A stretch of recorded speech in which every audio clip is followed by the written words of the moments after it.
நான் சத்தியமா சொல்றேன், கல்யாணம் ஆகி ஒரு வாரத்துக்கு அப்புறம் நான் தாலி இது வரைக்கும் போட்டதே இல்ல. ஆண் திருமணம் ஓகே, பெண் திருமணம் ஓகே, லிவிங் டுகெதர் பத்தி நான் 4 வருஷத்துக்கு முன்னாடியே பேசிட்டேன். என்னோட ஏஜ் கூட எனக்கு ஒரு அப்பா வயசு இருக்குன்னு வச்சுக்கோங்களேன். அவர் வந்து காண்டம் வந்து கேட்டாரு. ஆண் வந்து சட்டை இல்லாம சுத்தினா ஒத்துக்குறாங்க. அப்ப நான் சட்டை இல்லாம சுத்தலாமா? தாலி தான் கட்டணுமா? தாலி கட்டினாதான் ஒரு ரிலேஷன்ஷிப்பா? தாலி இல்லாம நான் ரிலேஷன்ஷிப்பா இருக்க கூடாதா? ஆட்டுக்கும் ஒரு முக்கணாங்கயிறு கட்டுறீங்க, பெண்ணுக்கும் ஒரு தாலி கயிறு கட்டுறீங்க. அப்போ மாடும் பெண்ணும் உங்களுக்கு ஒண்ணா? ரெண்டாவது கணவன்ட்ட முதல் கணவனோட போட்டோவை காட்டி இதான் அண்ணன் போட்டோ தொட்டு கும்பிட்டுக்கன்னு சொல்ல முடியுமா? உங்க அண்ணன் பேண்ட் ஷர்ட் பீரோல இருக்க எடுத்து போட்டுக்கன்னு சொல்ல முடியுமா? ஒரு பொண்ணுட்ட கேக்குறாங்க என்ன மாதிரி பிடிக்கும், எனக்கு அங்கிள மட்டும் தான் பிடிக்கும். அது ஒரு பெண் பேசுற பேச்சா? அவங்க சொன்னாங்க நம்ம கலாச்சாரம் அப்படின்னு சொல்லிட்டு, நம்ம கலாச்சாரத்துல ஒருவனுக்கு ஒருத்திங்கிறதே கிடையாது. இவங்க கல்யாணம் பண்ணிக்கோங்க, கல்யாணம் பண்ணிக்காம இருங்க, லிவிங் டுகெதர்ல இருங்க, 10 பேரோட இருங்க, எங்களுக்கு எதுவுமே இல்ல. பெண் நீ எத்தனை பேர்கிட்ட வேணாலும் போய்க்கோ, நாங்க சொன்னோமா? நீங்க பெண்களை செக்ஸ் டாய்ஸா தான் நீங்க பார்த்து பேசிட்டு இருக்கீங்க. நீங்க பேசுறதெல்லாம் நாங்க கவனிச்சுக்கிட்டு தான் இருக்கோம். சேர் போட மாட்டாங்க, சேர் கூட கிடைக்காது பாதி நேரம். இந்த கட்சி இல்ல, எல்லா கட்சியிலயும் இந்த பிரச்சனை இருக்கு.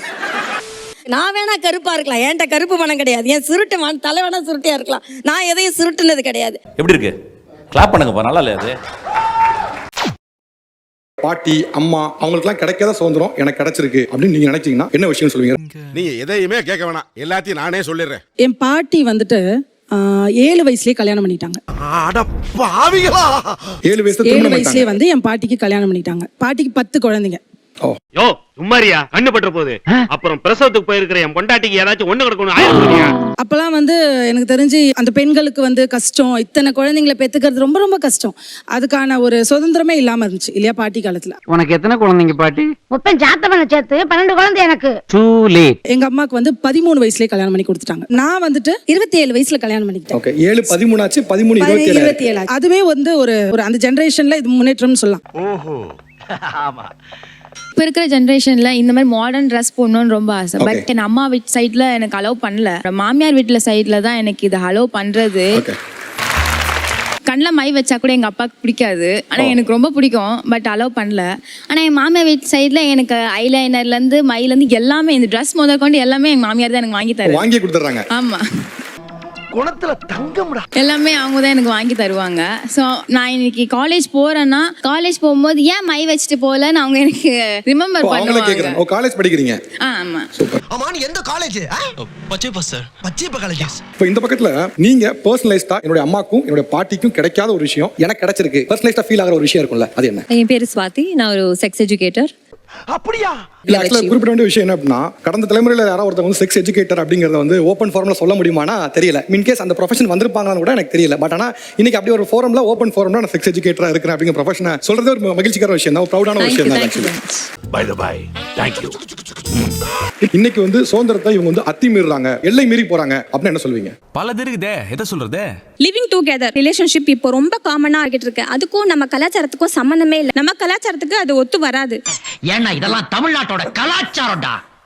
அவங்க சொன்னாங்க நம்ம கலாச்சாரம் அப்படின்னு சொல்லிட்டு, நம்ம கலாச்சாரத்துல ஒருவனுக்கு ஒருத்திங்கிறதே கிடையாது. அதாவது வாய்க்கு வந்தபடி எல்லாம் பேசப்படாது, எதா இருந்தாலும் நியாயமா பேசணுமா இல்லையா? கலாச்சாரம்ங்கிறதே பெண்களை ஒரு அடிமையா வைக்கிறதுக்காக கட்டமைக்கப்பட்ட ஒரு வேலி அப்படின்னு தான் நான் சொல்லுவேன். அதெல்லாம் சொல்லக்கூடாது, அதெல்லாம் சொல்லக்கூடாது. ஏன் சொல்றடி? அதெல்லாம் நீ சொல்லக்கூடாது. வா வா வா வா. சார், நான் வந்து பெண் பிள்ளையா பிறந்தா கள்ளிப்பால் கொடுத்து கொல்ற ஊர்ல பிறந்தவன். நானே நேரடியா பாத்திருக்கேன். 87ல பிறந்திருக்கேன். கள்ளிப்பால் ஊத்தி கொல்ல போறேன். கொல்லு, நான் உன்னை போலீஸ்ல பிடிச்சு கொடுத்துறேன். அப்ப கிடைச்ச அவங்களுக்கு யாருக்கும் பெண்கள் அடிமையா தான் வச்சிருந்தாங்க. ஆனா இன்னைக்கு இவங்களுக்கு இருக்க சுதந்திரத்தை வச்சு ரொம்ப ஆடுறாங்க. ஆமா ஆமா. என்ன வகையில டைரக்டா வாங்க, என்ன வகையில? இன்ஸ்டாகிராம்ல அவங்க பண்ற அட்டூழியம் தாங்க முடியல. ஊரை விட்டு நாட்டை விட்டே ஓடிலாமான்னு தோணுது. சாவு சாவும்ல, நீ சாவும்ல செத்த போயில. என்ன பண்றாங்க? அரைகுறை ஆடையுடன் ஆடுறாங்க. சரி, எனக்கு ஒரு டவுட், இந்த மாதிரி ஏன் ட்ரெஸ் பண்றீங்க?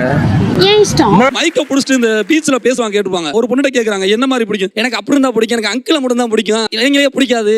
இது எவ்வளவு ஒரு மோசமான ஒரு பெண் பேசுற பேச்சா? சேச்சே, நினைக்கவே ரொம்ப கேவலமா இருக்கு சாமி. இப்ப எல்லா வீட்லயுமே அவங்கவுங்க அம்மா அப்பா பிள்ளைங்களுக்கு இப்ப இருக்கிற ஜெனரேஷன்ல ஃபுல் ஃப்ரீடம் கொடுத்துருக்காங்க. எங்க காலேஜ் அனுப்புறாங்க, ஸ்கூல் அனுப்புறாங்க. பட் பிள்ளைங்க என்ன பண்ணிட்டு இருக்காங்க? என்னவா இருக்கும்? எனக்கு என்னடா தெரியும், கேளுடா. என்ன பண்றாங்க? ஸ்மோக் பண்ணிட்டு நின்னுட்டு இருக்காங்க. நான் பாத்துறேன். ஏன் பசங்க ஸ்மோக் பண்றது இல்லையா? அதானே, smoking is injurious to health for gents, லேடிஸ்லாம் கிடையாது, எல்லாத்துக்கும் காமனா. அப்ப அந்த காமனா நீங்க வைக்கணும். இப்போ நீங்க என்ன பண்றீங்க பாருங்க, பெண்கள் எல்லாம் காலேஜ் போனா அங்க போய் ஸ்மோக் பண்றாங்க. ஏன் ஆண்கள் இதுக்கு பண்ணதே இல்லையா? ஆமால. ஆமாவா இல்லையா? ஏதாவது ஒண்ண மட்டும் சொல்லு. ஆமா மட்டும் தான். எங்க வீட்ல ஒரு ஃபங்க்ஷன் நடந்துச்சு. என் தம்பி வந்து 4 பொண்ணுங்க அவனோட ஃப்ரெண்ட்ஸ் வந்தாங்க. அவன்கிட்ட கேட்கறதுக்கு முன்னாடி என்கிட்ட கேட்கறாங்க, அதுல 4 பொண்ணு வந்துச்சுல, அது எது நம்ம வீட்டுக்கு வர போற மருமக, உனக்கு தெரியுமா அப்படின்னு என்ன கேட்கறாங்க. தெரியுமா? அப்படி அது தெரியாது. இதே நான் ஒரு 4 பையனை என் ஃப்ரெண்ட்ஸ் என் வீட்டுக்கு அழைச்சிட்டு வந்தேன் அப்படின்னா, எங்க அம்மா என்கிட்ட என்கிட்ட பாப்பா அதுல இந்த 4 பேர்ல யாருமா நம்ம வீட்டு மருமகனா வரப்போறா அப்படின்னு கேட்க மாட்டாங்க. நீ கேட்ட ஒவ்வொரு கேள்வி என்ன செருப்பால் அடிச்ச மாதிரி இருக்குடா. பரவாயில்ல, ரொம்ப பிராங்கா ஓப்பனா பர்சனலைஸ்டா சொன்ன அனுபவம் பரவாயில்ல. எதா இருந்தாலும் பிராங்கா பேசுறாயா. மாதவிடாய் காலங்கள்ல பெண் வீட்டுக்குள்ள போக முடியுமா அப்படிங்கிறது இன்னும் கிராமப்புறங்கள ஒரு வீட்டுக்குள்ள போக முடியுமா, பூஜை அறைக்கு போக முடியுமா? வீட்டுக்குள்ள ஏன்னா கிராமப்புறத்துல வீட்டுக்குள்ளே விட மாட்டாங்க. அறிவில்ல உனக்கு? சோறு திங்கிறியா, சோத்த விட்டு வேற எதுவும் திங்கிறியா? கஜா புயல் அப்ப வெளியில ஒரு பொண்ணை தங்க வச்சு தோப்புல தங்க வச்சு அந்த பொண்ணு வந்து இறந்தா. மனுஷனாடா நீங்க எல்லாம். இன்னைக்கு எங்க வீட்டுக்குள்ள நான் போக முடியாது. இன்னமும் நிறைய கிராமப்புறங்கள்ல அப்படி இருக்கு. ஒத்துக்கிட மனசு இல்லனாலும் அதான் நேசம். நான் வந்து ஸ்போர்ட்ஸ்ல இருக்கேன். நான் கிரவுண்டுக்கு போயிட்டு வரும்போது மற்ற இப்போ ஷார்ட்ஸ் போட்டுட்டு டிஷர்ட் போட்டுலாம் விளையாடுறேன் அப்படின்னா அவங்க என்ன சொல்றாங்கன்னா இது என்ன பொம்பளை பிள்ளை ஷார்ட்ஸ் டிஷர்ட்டோட விளையாடுது. குட்டி குட்டியா டிராயர் போட்டு ஒரு 1000 பேர் முன்னாடி ஓடினா நீங்க பார்த்து சும்மா இருப்பீங்களா? போதுமான சுதந்திரம் இல்லை. சமையல் கட்டுல இருந்து முதல்ல விடுதலை வேணும் சார். Super super. இத்தனை வருஷமா நான் தானே வேலை பாக்குறேன், ரொம்ப டயர்டா இருக்கு. இருக்கிறதுலே பெரிய பிரச்சனை அதுதான். அது என்னன்னு தெரியல, சமூக கட்டமைப்பா இல்ல படிச்சாலும் சரி படிக்காட்டியும் சரி கலெக்டரா இருந்தாலும் சரி எம்எல்ஏவா இருந்தாலும் சரி அடுத்த வேலை என்ன சமைக்கணும். காலையில எழுந்திருச்சா புருஷனுக்கு சுடு தண்ணி வச்சு கொடுக்கணும், மதியானம் சூப்பு வச்சு கொடுக்கணும். நான் வந்து மயிலாடுதுறையில உள்ள கிராமத்துல இருந்து வந்திருக்கேன். நான் இப்போ வந்து நான் என்ன வேலை பார்க்குறேன்னு சொன்னா நான் வந்து ஒரு பெயிண்டரா வேலை பார்த்துட்டு இருக்கேன். ஆண்களோட தான் அந்த வேலை பாக்குறேன். சபாஸ் மாப்பிள்ள சபாஸ். இன்னைக்கு வந்து நம்ம 21 நூற்றாண்டுல இருக்கிறோம். ஒரு ஆண் வந்து மர்மணம் பண்ணி 2வது மணி வீட்டுக்கு கொண்டு வரான். அவன் முதல் மணி போட்டோவை பார்த்து உன் அக்கா போட்டோ தொட்டு கும்பிட்டுக்கன்னு சொல்றான். இந்த பொண்ணு கும்பிட்டுக்கிடுது. உன் அக்கா சாரி பீரோல இருக்க எடுத்து கட்டிக்கன்னு சொல்றான், கட்டிக்கிடுது. உன் அக்கா பிள்ளைங்கள உன் பிள்ளைய நினைச்சுக்கன்னு சொல்றான், நினைச்சுக்கிடுது. ஏதோ பேசுறதுக்காக பேசிட்டு இருக்காத, நேரத்தை கடத்தாத, நல்ல விவரமா பேசு. ஆனா இதே ஒரு பெண் வந்து மர்மணம் பண்ணி வீட்டுக்கு வராங்க. 2வது கணவன்ட்ட முதல் கணவனோட போட்டோவை காட்டி இதான் உன் அண்ணன் போட்டோ தொட்டு கும்பிட்டுக்கன்னு சொல்ல முடியுமா? உங்க அண்ணன் பேண்ட் ஷர்ட் பீரோல இருக்க எடுத்து போட்டுக்கன்னு சொல்ல முடியுமா? உங்க அண்ணன் பிள்ளைல உன் பிள்ளை நினைச்சுக்கன்னு சொல்ல முடியுமா? சொல்ல முடியாது. லாப்பாயிண்ட் பேசி ஆப் பண்ணிட்டு போயிட்டானே. பரவாயில்ல சார், ஒரு ஆணா இருந்து இந்த இவ்வளவு தூரத்துக்கு ஓப்பனா பேசுறதே வந்து ஒரு பெரிய விஷயம் தான். அதுக்கான வாழ்த்துக்கள் உங்களுக்கு. சுதந்திரம் அப்படின்றது என்ன நினைச்சுக்கிறாங்க அப்படின்னா நான் ஆணுக்கு ஈக்குவலா இருக்கணும், ஆண் பண்றது எல்லாமே நான் பண்ணணும். ராங். உங்க திட்டம் wrong. You are totally wrong. கல்யாணம் தாலி தான் கட்டணுமா? தாலி கட்டினாதான் ஒரு ரிலேஷன்ஷிப்பா? தாலி இல்லாம நான் ரிலேஷன்ஷிப்பா இருக்க கூடாதா அப்படின்னு நினைச்சு பண்றாங்க. இதுதான் தவறான விஷயம். இப்ப தாலி வந்து கண்டிப்பா தேவை இல்ல அப்படின்னு நினைக்கக்கூடிய ஆட்கள் யார்? எல்லாருமே அட்டெண்ட் பண்ணீங்க. நீங்க வந்து மாட்டுக்கும் ஒரு முக்கணாங்கயிறு கட்டுறீங்க, பெண்ணுக்கும் ஒரு தாலிக்கயிறு கட்டுறீங்க. அப்போ மாடும் பெண்ணும் உங்களுக்கு ஒண்ணா? லூசு மாதிரி பேசாதடா. மாடு எங்க மேயுதுன்னு இந்த சமூகம் பேசுறதே இல்ல, பெண் எங்க மேயுதுன்னு பேசிக்கொண்டே இருக்கு. ஆணுக்கு நீங்களும் பேசுறீங்க, நானும் பேசுறேன். நீங்க எங்களை கிண்டல் பண்றீங்க. கிண்டல் பண்ணல, உண்மையத்தான் சொல்றேன். மாட்டுக்கான மூக்கணாங்கயிறும் பெண்களுக்கு கொடுக்கக்கூடிய தாலியுமே ரெண்டு வேற வேற பர்பஸ் சர்வ் பண்ணுதுல. இல்ல ஏதோ ஒரு இடத்துல ஒரு கண்ட்ரோலுக்கு தானே கட்டுறீங்க. ஏப்பா அப்படியெல்லாம் ஒண்ணு இல்லையே. கணவன் மனைவின்ற ரிலேஷன்ஷிப்க்கு தெரியணுன்றதுக்காக தான் அந்த தாலி தான் தவிர தாலி கட்டிட்டா நம்ம அவங்களுக்கு அடிமையா இருக்கணும்னு அர்த்தம் இல்ல. ஆண் என்ன பண்ணிக்கிறாரு? ஆணுக்கு என்ன பண்ணணும்? ஆண் தாலி கட்டிக்கலாமா?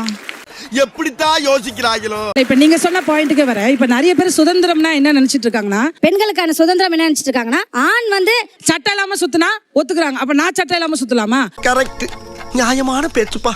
எனக்கு தாலி இருக்கு, அவருக்கு தாலி இல்லையே. ஆணுக்கு ஈக்குவலா பண்றோம் இப்ப நிறைய பேர் அந்த தப்பு தான் பண்ணிட்டு இருக்காங்க. இன்னும் நிறைய பேர் இது தப்புனே தெரியாம அந்த தப்பு பண்ணிட்டு இருக்கானுங்க. அதுதான் சரின்னு நினைச்சிட்டு இருக்கானுங்க. தாலியை வச்சுக்கிட்டு ஊரு பூரா சுத்திட்டு வர்றதுக்கு பேர் திருமணம் கிடையாது. ஊரு பூரா சுத்திட்டு வந்துட்டு தாலி மனசுக்குள்ளே இல்ல, அதனால நான் தூக்கி வீசிட்டேன்னு அடுத்தவங்களை குறை சொல்றதும் வந்து இதுக்கு பேர் சுதந்திரம் கிடையாது. கரெக்டா பேசுறான்டா அவன். நான் கூட சரியா நல்லா பேசுறான்டா. இன்றைய சூழலை சொல்றேன். ஆண் திருமணம் ஓகே, பெண் திருமணம் ஓகே. லிவிங் டுகெதர் பத்தி எப்போ நான் 4 வருஷத்துக்கு முன்னாடியே பேசிட்டேன். அப்படியா? என்ன நொப்படியா? நம்பலையா? அப்படி இல்ல, சுதந்திரம் கிடைச்சிருச்சுன்னு சொன்ன உடனே எல்லாத்தையும் அப்படி கழட்டி போட்டு பேப்பரை தூக்கி வீசுறீங்க, ஆடைகளை தூக்கி வீசுறீங்க, புருஷனை தூக்கி வீசுறீங்க, நமக்குன்னு இருக்கிற எல்லாத்தையும் நீங்க உடைக்கிறீங்க. என்னம்மா நீங்க இப்படி பண்றீங்களாமா? இவங்க கல்யாணம் பண்ணிக்கோங்க, கல்யாணம் பண்ணிக்காம இருங்க, லிவிங் டுகெதர்ல இருங்க, 10 பேரோட இருங்க, எங்களுக்கு எதுவுமே இல்ல. ஏன் போங்கடா, ஏன்டா நீங்களாம் இப்படி இருக்கீங்க? பாவம்டா நீங்களாம். இவங்க யாருக்காக பேசுறாங்க அப்படிங்கறதே தெரியல. பெண் நீ எத்தனை பேர்கிட்ட வேணாலும் போய்க்கோ, நாங்க சொன்னோமா? ஏய், நான் கலாயிரியா? சம்மடி வாங்க. அப்படி இல்ல madam please let me complete. நீங்க உங்களோட கேள்விக்கு நான் பதில் கொடுத்து தான் ஆகணும். I am speaking, no cross speaking. Sit down please. தமிழால வந்து ரேகாக்காக பேசணும்னு அவசியமே எனக்கு கிடையாது. ரேகா எங்க போயிட்டா? சனியனே அப்புறம் என்ன மயத்துக்கு நீர் இங்க வந்தீரு? என்னடா பொசுக்குன்னு மரியாதை பேசிவிட்ட? நான் என்னை போல பெண்களுக்காக பேசுறேன். ரேகா எங்கேயோ போய் என்ன பேசிக்கிட்டு இருக்காங்கங்கறதா முக்கியம். ரேகா எங்கேயோ போய் யாருக்காக பேசுறாங்க, எப்படி பேசுறாங்கங்கறதா முக்கியம். போதும் அடங்கு. ரேகா பெண்களை உடல் சார்ந்து நுகர்வுகளாக காமிச்சிட்டு இருக்காங்க. நீங்க பேசுறது அப்படிங்களா? ரொம்ப ரொம்ப சாரி சார். அப்படிதான் பேசுவேன். நாங்க பார்த்துட்டு தான் இருக்கோம். முட்டாள் கிடையாது. நீங்க பெண்களை எந்த அளவுக்கு தரக்குறைவா பேசுறீங்க, நுகர்வு பொருளா பேசுறீங்க, செக்ஸ் டாய்ஸா தான் நீங்க பார்த்து பேசிட்டு இருக்கீங்க. நீங்க பேசுறதெல்லாம் நாங்க கவனிச்சுக்கிட்டு தான் இருக்கோம். இந்த கிளி கிளிக்கிறாள் எந்த ஒரு காரியா இருப்பா. எல்லோருக்குமான வாய்ப்பு கொடுக்கணும்னு சொல்லிட்டு அந்த திங்கிங் அந்த சைடுல இருக்கிறவங்களுக்கு இல்ல. இந்த பேச்சு ஒண்ணு குறைச்சல. சாரி. ஏன் உங்க யாருக்குமே அந்த திங்கிங் இல்ல? வாய்ப்பு கொடுக்க மாட்டீங்க. ஒரு நிமிஷம் இருங்க.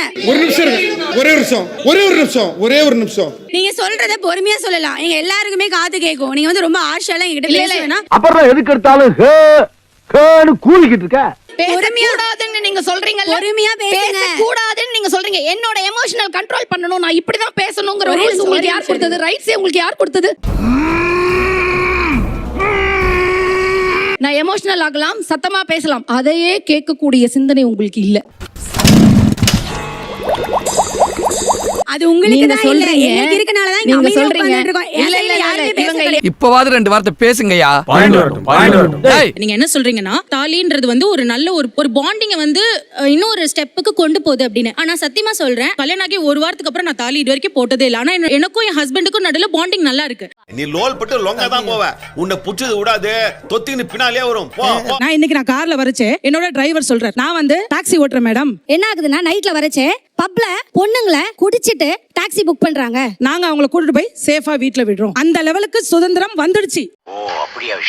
இதையும் தாண்டி ஒரு சுதந்திரம் இன்னும் ஜாஸ்தியா வந்துச்சுன்னா சுத்தமா பெண்களுக்கு இருக்கிற பாதுகாப்பு கூட இல்லாம போயிடுமோன்றதுக்காக தான் நாங்க இந்த சுதந்திரம் போதும் அப்படின்னு பேசுறோம். அந்த பயம் எனக்கு இருக்கு. நீங்க சொல்ற பப் கல்ச்சர் ஒரு 20 வருஷம் 30 வருஷம் இருக்குமாங்க. அதுக்கு முன்னாடி ஆண்கள் தண்ணி அடிச்சிட்டு இருந்தாங்களா? யாராவது ஆண்கள் மது அருந்த கூடாது, பசங்கள்லாம் அவங்கள பார்த்து கெட்டு போயிடுறீங்க யாராவது பேசினாங்களா? இல்லைங்க, இல்ல. குடிக்கிறது கெட்ட பழக்கம், ரைட் தானே? காமனா வைப்போம். அப்ப அது ஆண் குடிச்சாலும் தப்பு தான், பெண் குடிச்சாலும் தப்பு தான். ஆனா நீங்க எங்க வைக்கிறீங்க தெரியுமா? அத பெண் குடிச்சா அத கலாச்சாரத்தோட லிங்க் பண்றீங்க. அத அதானே சார், இன்ஸ்டாகிராம் யூடியூப்ல பாத்தீங்கன்னா சுதந்திரம் கிடைச்சிருச்சுன்றதுக்காக எல்லாமே போஸ்ட் பண்றாங்க, இன்க்ளூடிங் ஒரு குழந்தை டெலிவரியை வந்து எதுக்கு சார் போஸ்ட் பண்ணணும்? அப்படி கேளுங்க. இப்ப கேட்டீங்களே நியாயமான கேள்வி. மத்தவங்க அதை பார்த்து இன்ஸ்பயர் ஆகட்டும் அப்படிங்கிறதுக்காக தான் போடுறாங்க. அது உங்களுக்கு பிடிக்கலன்னா நீங்க அந்த மாதிரி கண்டென்ட் வந்து கன்சியூம் பண்ணக்கூடாது. அது ஏன் உங்களை ட்ரிகர் பண்ண விடுது? It's my question.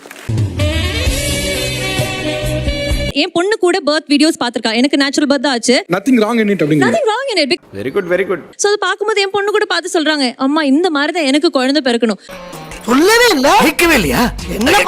சோ அப்படி நம்ம ஆசைப்பட்டு ஒரு பீரியட்ஸா இருக்கட்டும், சைல்ட் பர்த்தா இருக்கட்டும், இதெல்லாம் வந்து பெண்கள் வந்து ஆசைப்படுறது இல்லையா? ஏன்னா நமக்கு சின்னதுல இருந்து நம்ம நெகட்டிவா அதை காமிச்சு பல பேருக்கு அதெல்லாம் பயம். பயமே இல்லையா? நான் யாருக்கும் பயப்பட மாட்டேங்க. அங்க இருக்கவங்க வந்து சுதந்திரத்தை ஹாஃப் கிளாஸ் எம்டின்னு பாக்குறாங்களோ, இங்க நாங்க சுதந்திரத்தை ஹாஃப் கிளாஸ் ஃபுல்லுன்னு பாக்குறோமோன்னு தோணுது. புரியல. இன்றைய தமிழா நிகழ்ச்சியை சிறப்பிக்க 3 சிறப்பு விருந்தினர்கள் வர இருக்காங்க. முதலாவதாக மாண்புமிகு ஆளுநர் புதுச்சேரி மற்றும் தெலுங்கானா டாக்டர் தமிழிசை சவுந்தரராஜன் அவர்களை வரவேற்கிறோம். யாரு கேட்டு வர சொன்னீங்க? தேவையில்லாத வேலை பண்ணுறீங்க. இது சபை அவமதிக்க மாதிரி இருந்தாலும் பரவாயில்ல. நான் எனக்கு உண்மையில் நடந்த விஷயத்த நான் சொல்றேன். நான் ஆக்சுவலி காலேஜ் செகண்ட் இயர் படிக்கும்போது ஃபார்மசியில் ஒர்க் பண்ணிட்டு இருந்தேன். அப்போ ஒருத்தர் என்னோட ஏஜ் கூட எனக்கு ஒரு அப்பா வயசு இருக்குன்னு வச்சுக்கோங்களேன். அவர் வந்து காண்டம் வந்து கேட்டாரு மெடிக்கல்ல. வருத்தப்படாத சிவாஜி, நடக்க போற நல்லதை மட்டும் நினைச்சுக்கோ. வெயிட் பண்ணுங்க தருவாங்க அப்படின்னு சொல்லிட்டு நான் விட்டுட்டேன். அப்புறம் அவர் கூட வந்து ஒருத்தரோட அவர் சிரிச்சுக்கிட்டே சொல்றாரு, நான் இந்த காலேஜ் படிக்கிற உனக்கு என்ன அதை யூஸ் பண்ண கூட தெரியாதா அப்படின்னு சொல்லி அந்த வார்த்தையை முன்னாடி கேட்டப்போ எனக்கு பயங்கர கோபம். அதை எதிர்த்து நான் போய் அவர்கிட்ட கத்தி சண்டை போட்டு நான் கீழே கடையை விட்டு வெளியிறங்கும் போது எல்லாருமே வந்து ஒரு பொம்பளை பிள்ளை காலேஜ் செகண்ட் இயர் படிக்கிற நீ இதை கேட்கறது சரியான விஷயம் கிடையாது அப்படின்னு சொல்லிட்டு எல்லாரும் என்னதான் குறை சொன்னாங்க. ஆனா தப்பு பண்ணவர் அவரு. ரொம்ப மன உளைச்சலா இருந்துச்சு எனக்கு. ஜெண்டர் ரீதியான டிஸ்கிரிமினேஷன். எஸ். எவ்வளவு கேவலமான பிறவிங்க இல்ல நம்ம. இந்த மாதிரியான சேலஞ்சஸ் ஃபேஸ் பண்ணிருக்கீங்களா? எப்படி அதுல இருந்து இந்த இடத்துக்கு வரீங்க? Good question. ஒரு ஸ்மால் ஜியோகிராபிக்கல் மிஸ்டேக். அரசியலுக்கு வந்த இந்த நிமிடம் வரைக்கும் நான் சவால்களை சந்தித்து கொண்டு தான் இருக்கிறேன். நான் அரசியல்ல என்ன சவால்களை சந்தித்தோன்னு எல்லாருக்குமே தெரியும். இது வந்து சாரி, எனக்கு தெரியாது. இணையத்தை தாண்டி இணையதளம் வரைக்கும் போனது அது. என்ன ரைமிங்கா பேசுற? ஆனா ஒன்றே ஒன்றுதான், ஆண்கள் பக்கபலமா இருக்கிறாங்களா, பெண்கள் பக்கபலமாக இருக்கிறாங்களா? ஆண்களின் பக்கபலம் தேவையே இல்லை, பெண்களின் பக்கபலமும் தேவையே இல்லை. நம்ம ஒண்ணு கேட்டா நம்மள அசர வைக்கிற மாதிரி ஒரு பதில் சொல்வார் பாரு, அது நமக்கு இங்க புரியாது, வீட்டுக்கு போனா தான் புரியும். சில பேர் பதில் தெரியாமலே பயந்து ஓடி இருக்காங்க. நிறைய நேரங்கள்ல வந்து உங்களை பத்தின கிண்டல்கள் மீம்ஸ் இதெல்லாம் வரத பார்க்க முடியும். அதுல ஸ்பெசிஃபிக்கா வந்து ஒரு ஸ்டூல் வச்சு ஒரு மீம் ஒன்று வந்துச்சு. அதை நீங்களே கூட அதை வந்து கேஷுவலா எடுத்து அட்ரஸ் பண்ணீங்க. போடா பேசும்போது அதை நாம படுத்துறது. ஐயோ நம்ம மைண்ட் அங்க போகுது. ஆனா எனக்கு இன்னைக்கு 2 மாநிலத்துக்கு ஆளுநர் இருந்தாலும் அந்த ஒரு சம்பவம் இல்ல அந்த ஒரு குத்தி காட்டின ஒரு விஷயம் இன்னமும் நெஞ்சில ஆறா வடுவா இருக்கு அப்படின்னு என்ன சொல்லுவீங்க? அத வேற ஞாபகப்படுத்திட்டீங்க. நெஞ்சமெல்லாம் பொண்ணா இருக்கு தம்பி. என்ன சுருட்டையா இருக்குன்னு சொல்லுவாங்க, கருப்பா இருக்கிறேன்னு சொல்லுவாங்க. நான் வேணா கருப்பா இருக்கலாம், என்கிட்ட கருப்பு மனம் கிடையாது. என் சுருட்டு தலை வேணா சுருட்டையா இருக்கலாம், நான் எதையும் சுருட்டுனது கிடையாது. எப்படி இருக்கு? கிளாப் பண்ணுங்கப்பா, நல்லா இல்லையா அது? நான் வேணா ஷார்ட்டா இருக்கலாம், but I am a tall figure. I am a tall figure in all ways, in all things. நீங்க மேடையில ஏறின உடனே சேருக்கு நம்ம தேடணும். சேர் போட மாட்டாங்க, சேர் கூட கிடைக்காது பாதி நேரம். பாவண்டா அவங்க. ரூம்ல அவன் படுற கஷ்டத்தை பார்த்தா ரொம்ப பாவமா இருக்குப்பா. இன்னைக்கு அது இல்ல நீங்க வரேன்னு தெரியும். இல்ல எல்லா கட்சியிலயும் இந்த பிரச்சனை இருக்கு. அந்த சேரை எடுத்து போடணும். மாமையா அதான் என் சேரு கொண்டா சொல்லி நானே எடுத்து போட்டுட்டு நானே உட்காந்துக்குவேன். நீங்க என்ன வேணா பண்ணிக்கங்க, ஆனா தப்பு செஞ்சா கேள்வி கேட்பேன், விடவே மாட்டேன். அதை நீங்க பதில் சொல்லியே ஆகணும். அந்த பயம் இருக்குல்ல உங்களுக்கு, அதுல தானே நான் வெற்றி பெறேன். பாலியல் சீண்டல்கள் வந்து பெட்டிக்கடை தொடங்கி கார்பரேட் வரைக்கும் இந்த பாலியல் சீண்டலுக்கான விஷயம் வந்து இருந்துட்டு தான் இருக்கு அப்படின்னு சொல்றாங்க. தமிழ்நாட்டில் நீங்க மகளிர் உரிமைத்துறையுடைய அமைச்சர், இதை நீங்க எப்படி வந்து ஹேண்டில் பண்ணணும் அப்படின்னு அவங்க சொல்றீங்க? ஆமா, இந்த கேள்வி இப்ப எது கேக்குற நீ? நம்முடைய விஜயதாரணி அக்கா சொன்னது மாதிரி தான், எதையுமே கண்டுக்கிட கூடாது, நம்ம பாட்டு போயிட்டே இருக்கணும், அவ்வளவுதான். என்ன சொல்றான்? ஆனா இன்னைக்கும் பெண் சுதந்திரத்தை பத்தி பேசணும்னா மைல்ஸ் டு கோ அப்படின்னு தான் தமிழக நிறைவு பண்ண விரும்புது.